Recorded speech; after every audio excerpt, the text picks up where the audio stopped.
अस्सलाम वालेकुम। I am Chaudhary Shahad. Welcome to the YouTube channel electrical test preparation by Chaudhary Shahad. तो ये हमारा आज हम डिस्कस करेंगे बी अल्थराजा का चैप्टर नंबर 7 डीसी मोटर का। तो हमने पार्ट 1 इसका डिस्कस कर लिया है, जिसमें हमने इसकी थ्योरी और इसके कुछ एमसीक्यूज डिस्कस किए हैं। तो अगर आपने पार्ट 1 नहीं देखा तो पहले आप जो है वो पार्ट 1 देखें, उसके बाद जो है वो पार्ट 2 पे आएँ, ताकि आपको चीज़ें हैं वो अच्छे तरीके से समझ आ जाएं। चलें इसके पार्ट 2 के जो एमसीक्यूज़ हैं वो स्टार्ट करते हैं। एमसीक्यूज़ नंबर 11 है, if the residual magnetism of shunt generator is destroyed accidentally it may be restored bye connecting it's shunt field. अब यहाँ पे बेसिकली क्या होता है कि जब हम डीसी जनरेटर की बात करें तो उसमें बेसिकली फील्ड होता है जो कि आपका फ्लक्स जनरेट करता है। तो अगर हमारा जो डीसी जनरेटर शंट जनरेटर है उसका जो फील्ड है वो डीमैग्नेटाइज हो गया है, एक्सीडेंटली लॉस्ट हो गया है। जैसे मैं अगर बात करूं कि जो हमारे घरों में जनरेटर होते हैं, जो घरों में सप्लाई देते हैं बेसिकली A1 kV के 2 kV के, तो उसमें भी अगर हम उसको ना चलाएं, 2 साल या 5 साल ना चलाएं, तो उसका जो फील्ड होगा वो भी लॉस्ट हो जाता है। जब फील्ड उसका लॉस्ट होगा, अगर हम उसको चलाएंगे भी जनरेटर को, तो वो वोल्टेज जनरेट नहीं करेगा। तो बेसिकली उसकी रीज़न क्या होती है कि जो हमारा फील्ड वाइंडिंग होती है, वो जो फील्ड होता है हमारे, उसका कोर जो बनाया जाता है वो फेरोमैग्नेटिक मटेरियल का बनाया जाता है। फेरोमैग्नेटिक मटेरियल कौन से होते हैं? जो कि आप अपने अंदर जो फ्लक्स होता है उसको वो स्टोर कर लेते हैं, मैग्नेटिज्म को वो स्टोर रखते हैं कि जब जैसे हम उसको 3 महीने बाद या 6 महीने बाद जब हम चलाएंगे तो हमारे जो उसमें फील्ड स्टोर होगा वो इनिशियली वोल्टेज जनरेट कर देगा। जब वो वोल्टेज जनरेट हो जाएंगे तो हमारा जो फील्ड होगा वो दोबारा मैग्नेटाइज हो जाएगा। तो उस वजह से जो हमारा फील्ड होता है वो अपने अंदर स्टोर कर लेता है। अगर हम जो मैग्नेटिज्म है वो हमारे फील्ड वाइंडिंग का वो लॉस्ट हो गया तो हम क्या करेंगे, तो उसको 5 मिनट के लिए बैटरी के साथ कनेक्ट करेंगे। तो बैटरी के साथ कनेक्ट करने से क्या होगा, हमारी जो फील्ड होगी वो दोबारा मैग्नेटाइज हो जाएगी। उसके बाद जब वो हमारा 5 मिनट के बाद मैग्नेटाइज हो जाएगा हमारा फील्ड, तो हम बैटरी के साथ डिस्कनेक्ट करके दोबारा उसको आर्मेचर के साथ पैरेलल में लगा देंगे डीसी शंट जनरेटर में।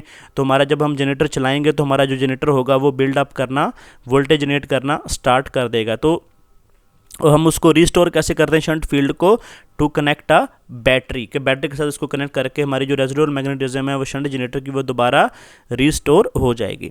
एमसीक्यू नंबर 12 है, the sole purpose of commutator in DC generator. Basically commutator DC generator में क्या करते हैं, ये convert the induced alternating voltage, जो हमारे इंड्यूस एसी वोल्टेज हैं उन convert into the unidirectional pulses, मतलब डीसी वोल्टेज में उसको कन्वर्ट कर देते हैं। Basically commutator as a rectifier का काम करते हैं।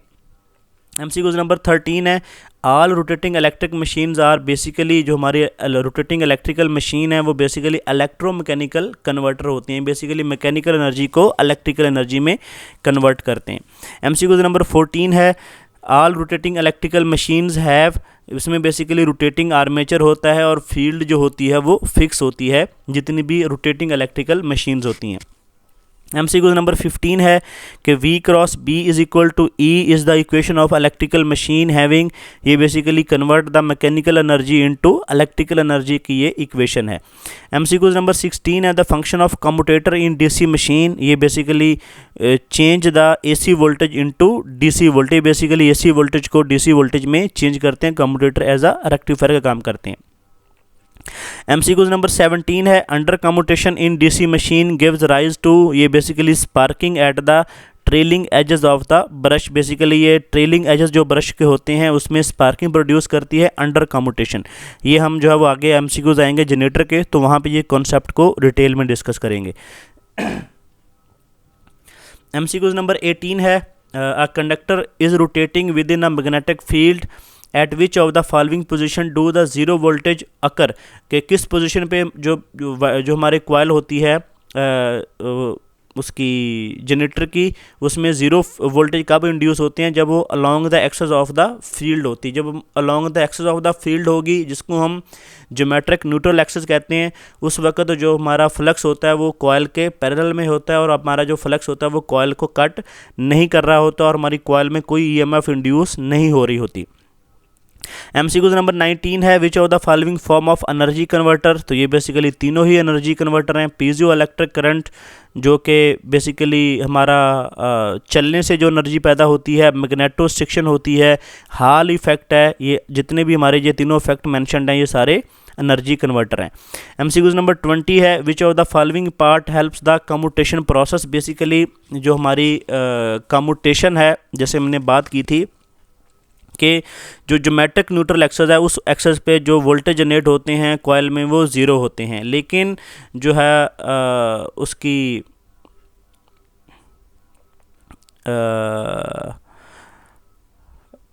आर्मेचर रिएक्शन की वजह से क्या होता है, बेसिकली आर्मेचर रिएक्शन उसको बोलते हैं। आर्मेचर रिएक्शन की वजह से क्या होता है कि हमारा जो न्यूट्रल एक्सेस होता है जनरेटर का वो शिफ्ट हो जाता है, ठीक है। तो जिसकी वजह से जो हमारे जनरेटर में होती है स्पार्किंग होना शुरू हो जाती है कम्यूटेटर पे। तो उस स्पार्किंग को जो है वो रिड्यूस करने के लिए, जिसको बेसिकली जो हमारा कन्वर्जन का प्रोसेस होता है इसी वोल्टेज को डीसी में कन्वर्ट करने का जो कम्यूटेटर करते हैं उसको हम क्या बोलते हैं, कम्यूटेशन प्रोसेस बोलते हैं।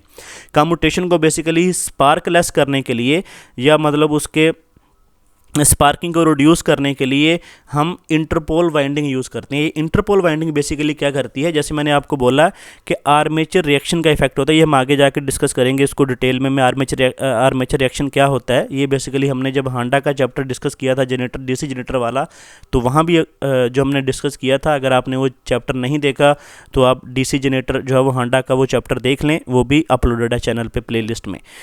तो अब जो है वो आर्मेचर रिएक्शन की वजह से हमारा जो ज्योमेट्रिक न्यूट्रल एक्सेस है वो शिफ्ट होता है, जिसकी वजह से कम्यूटेशन प्रोसेस में स्पार्किंग होती है।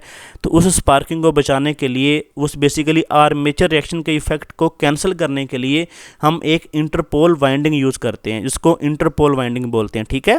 ये इंटरपोल वाइंडिंग बेसिकली क्या करती है, हमारे जो कम्यूटेशन प्रोसेस है इसमें हमें हेल्प करती है और इसको स्पार्कलेस बनाती है, ठीक है। ये आपने याद रखना है। 21 नंबर MCQs है, कम्यूटेशन इन डीसी मशीन में बी इम्प्रूव्ड बाय। ये जो कम्यूटेशन है basically AC to DC conversion है, इसको कैसे इंप्रूव कर सकते हैं, reducing the number of turns of the armature, उसके increasing the resistance of the brushes, neutralize and reactance voltage by producing reverse EMF in the coil undergoing commutation.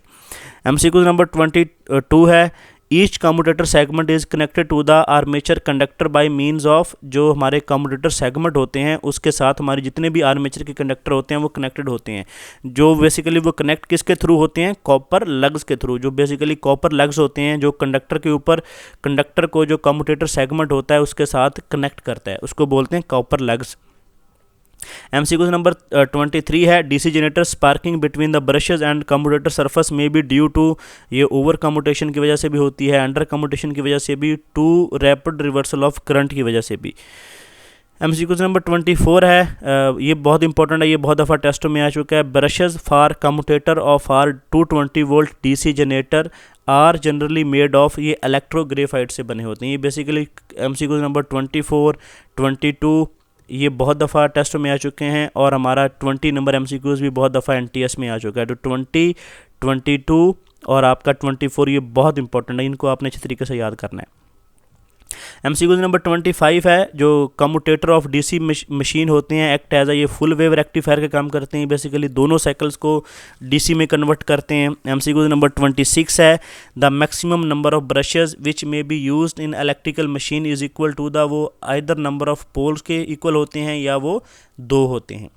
27 number MCQs है, for a lap wound armature with Z number of conductor, P number of poles, the maximum number of equaliser ring required are, उसमें 2G/P वाला formula use होता है, उसके हमने equaliser ring निकालने। ये basically lap winding क्या होती है, वे वाइंडिंग क्या होती है, हमने जो DC जनरेटर का चैप्टर है हांडा का उसमें डिस्कस किया है, तो वहाँ पे आप इसको पहले देख सकते हैं, जाके कॉन्सेप्ट को रिवाइज कर सकते हैं। 28 नंबर MCQs है, if M is a degree of multiplicity and P is a number of poles, the number of parallel path in wave winding will be, उसमें 2M होंगे।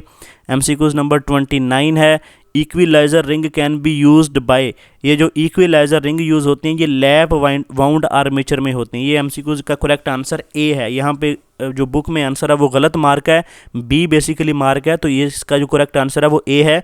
लैप वाउंड जो armature होता है उसमें हम इक्विलाइजर रिंग यूज़ करते हैं। MCQs number 30 है, the ring wound commutator, the brushes width equal to the width of one commutator segment and one mica insulation के। एमसीक्यूज नंबर 31 है, the rotating parts of DC generator is known as, तो उसको हम armature बोलते हैं। Basically जो armature होता है डीसी मोटर का वो रोटेट करता है। एमसीक्यूज नंबर 32 है, ये बहुत दफ़ा टेस्टों में आ चुका है, the yoke of small DC machine is made of, ये बेसिकली कास्ट आयरन से बना होता है यॉक जो है वो स्मॉल डीसी मशीन का। एमसीक्यूज नंबर 33 भी बहुत दफ़ा टेस्टों में आ चुका है, the pole shoes of DC machines are fasten to the pole core by, ये बेसिकली हम काउंटर संक सिंक्रियू यूज़ करते हैं जो कि हमारे जो पोल शूज़ होते हैं उसको पोल कोर के साथ कनेक्ट करते हैं। एमसीक्यूज नंबर 34 है, in DC generator interpole field coil are connected, जो इंटरपोल बेसिकली हम वाइंडिंग यूज़ करते हैं जो कि आर्मेचर रिएक्शन को ख़त्म करने के लिए इस्तेमाल होती है, वो हमारी सीरीज़ में होती है आर्मेचर वाइंडिंग के, in series with the armature winding. ठीक है, बेसिकली इंटरपोल वाइंडिंग क्या कम करती है, ये आर्मेचर रिएक्शन को ख़त्म करती है, क्योंकि अगर आर्मेचर रिएक्शन आपके जनरेटर में होगा तो आपके कम्यूटेटर पे जो है वो स्पार्किंग होगी। स्पार्किंग क्यों होगी, बेसिकली वो ज्योमेट्रिक न्यूट्रल एक्सिस को शिफ्ट कर देता है आर्मेचर रिएक्शन आपका। ठीक है, एमसीक्यूज नंबर 35 है, the function of compensating winding placed in slot in pole shoes, ये बेसिकली कंपनसेटिंग वाइंडिंग भी हम यूज़ करते हैं, जैसे इंटरपोल वाइंडिंग है इसी तरह हम कंपनसेटिंग वाइंडिंग भी यूज़ करते हैं। वो क्या करती है, basically to avoid the flash over around the commutator, वो भी बेसिकली आर्मेचर रिएक्शन को मिनिमाइज़ करने के लिए इस्तेमाल होती है। बेसिकली आर्मेचर रिएक्शन को मिनिमाइज़ करने के लिए दो वाइंडिंग यूज़ होती हैं, एक इंटरपोल वाइंडिंग और एक आपकी कंपनसेटिंग वाइंडिंग। ये दोनों वाइंडिंग जो होती हैं वो सीरीज़ में होती हैं आर्मेचर के साथ, to avoid the flash over around the commutator. 36 number MCQs है, in DC machine without any brush shift the shift of the magnetic neutral axis due to the armature reaction is, ये basically यहाँ पे जैसे मैंने बताया था कि आपका जो ज्योमेट्रिक न्यूट्रल एक्सिस है वो शिफ्ट होता है किस वजह से, आर्मेचर रिएक्शन की वजह से। ये बेसिकली कैसे शिफ्ट होता है, in direction of rotation for generator, generator में in the direction of rotation shift होता है, और against the direction of rotation for the motor, motor के केस में डायरेक्शन की उल्टी तरफ शिफ्ट होता है, और जनरेटर के केस में in the direction of the rotation shift होता है। ठीक है, ये बेसिकली शिफ्ट किस वजह से होता है, आपके आर्मेचर रिएक्शन की वजह से। एमसीक्यूज नंबर 37 है, in DC machine without interpole to get improved commutation the brush shift angle must be, अगर हमने जो है वो इंटरपोल वाइंडिंग नहीं लगानी और हमारे जो है वो बेसिकली कम्यूटेशन है वो भी हमने इम्प्रूव करनी है, तो क्या होगा, जो ब्रश होंगे वो भी हमें शिफ्ट करने पड़ेंगे एंगल के साथ। वो एंगल कैसे चेंज होगा, basically varied with the change in the load, basically वो लोड के साथ जो एंगल है वो ब्रश शिफ्ट का वो भी हमें चेंज करना पड़ेगा, तो फिर जो हमारी जो कम्यूटेशन है वो स्पार्कलेस हो जाएगी बेसिकली, क्योंकि वो हमारे जो कम ब्रश के होते हैं कम्यूटेटर होते हैं वो बेसिकली सॉलिड होते हैं, उसको हम चेंज नहीं कर सकते, तो इसलिए हम जो है वो इंटरपोल वाइंडिंग यूज़ करते हैं। ये भी एमसीक्यूज बहुत दफ़ा टेस्टों में आ चुका है। एमसीक्यूज नंबर 38 है, DC machine is provided with the both interpole winding है उसमें और कंपनसेटिंग वाइंडिंग भी है विद रिस्पेक्ट टू आर्मेचर, जो कंपनसेटिंग वाइंडिंग है और जो इंटरपोल वाइंडिंग है ये दोनों सीरीज़ में होती हैं आर्मेचर के साथ। Both interpole winding and compensating winding are in the series with the armature. MCQs number 41 है, interpoles are connected in series with the, जो हमारी इंटरपोल वाइंडिंग है ये बेसिकली आर्मेचर वाइंडिंग के साथ सीरीज़ में होती है। एमसीक्यूज नंबर 42 है, polarity of DC generator can be reversed bye, जो हमारे डीसी जनरेटर की पोलैरिटी होती है उसको अगर हमने रिवर्स करना है तो भले उसका फील्ड करंट रिवर्स कर दें या डायरेक्शन ऑफ रोटेशन रिवर्स कर दें, तो उसका जो पोलैरिटी है वो रिवर्स हो जाएगी। एमसीक्यूज नंबर 43 है, यॉक ऑफ डीसी मशीन, जो आपका यॉक होता है डीसी मशीन का वो always made of the magnetic material, वो मैग्नेटिक मटेरियल से बना होता है। एमसीक्यूज नंबर 44 है, the EMF induce in armature of DC machine is proportional to, ये बेसिकली आपके फ्लक्स और स्पीड के डायरेक्टली प्रोपोर्शनल है। आपकी जो ईएमएफ इंड्यूस होती है आर्मेचर में डीसी मशीन में, वो आपके फ्लक्स के और स्पीड के डायरेक्टली प्रोपोर्शनल। ये हम जो फार्मूला है वो देख भी चुके हैं उसमें, ये नोट्स में। 45 नंबर MCQs है। The commutator pitch of lap winding is equal to, ये +1 होती है या -1 होती है। MCQ नंबर 46 है। A DC generator has 6 pole, a physical brush shift of 6 degree means electrical brush shift will be. ये बेसिकली इलेक्ट्रिकल डिग्री और mechanical degree का अपने फार्मूला हमने देखा था जब हमने डीसी जनरेटर का चैप्टर हांडा से कवर किया था कि electrical degree is equal to the P/2 mechanical degree. तो अगर आपने 6 डिग्री यहाँ पे उसने मैकेनिकल डिग्री शिफ्ट किया है ब्रशेस को, उसके नंबर ऑफ पोल्स 6 हैं, तो P/2 पोल 6 को 2 से डिवाइड करेंगे तो आपका आंसर 3 हो जाएगा। और मैकेनिकल डिग्री आपकी 6 है, तो 6 × 3 18। इसका मतलब जो इलेक्ट्रिकल डिग्री होगी वो 18 डिग्री होगी। 47 नंबर MCQs है। For way winding the average जो पिच होती है वे वाइंडिंग की वो मे बी ऑड होती है या इवन होती है। MCQs नंबर नेक्स्ट है MCQs नंबर 49 है। In DC machine, if P is the number of pole, N is the armature speed in RPM, the frequency of the magnetic reversal will be, तो Pn by 120, वो जो हम induction motor में use करते थे formula के N is equal to 120 F/P वाला formula. तो 50 नंबर MCQs है। Which of the following is closest to the armature of circuit resistance of DC generator. तो जो आपके आर्मेचर सर्किट की जो रेजिस्टेंस में जो वोल्टेज ड्रॉप होगा वो 2 वाट के इक्वल होता है। 51 नंबर MCQs है। Hysteresis loss in DC generator are basically due to, जो हमारा हिस्टैरिसीस लॉस होता है वो जनरेटर में वो reversal of magnetism of the armature core, के आपके जो आर्मेचर कोर में जो मैग्नेटिज्म होता है वो जो रिवर्स मतलब पॉजिटिव साइकिल में वो इंक्रीज़ होता है, नेगेटिव साइकिल में वो डिक्रीज़ होता है। तो उस वजह से जो हमारा लॉस होता है वो आपकी कोर में वो हिस्टैरिसीस लॉस होता है। तो जो रिमेनिंग MCQs है वो हम पार्ट 3 में डिस्कस करेंगे। तो अगर आपको वीडियो अच्छी लगी हो तो वीडियो को लाइक कर दें, शेयर कर दें और चैनल को सब्सक्राइब कर लें ताकि और बेल आइकन को प्रेस कर लें ताकि आने वाली वीडियो का नोटिफिकेशन आपको मिल सके।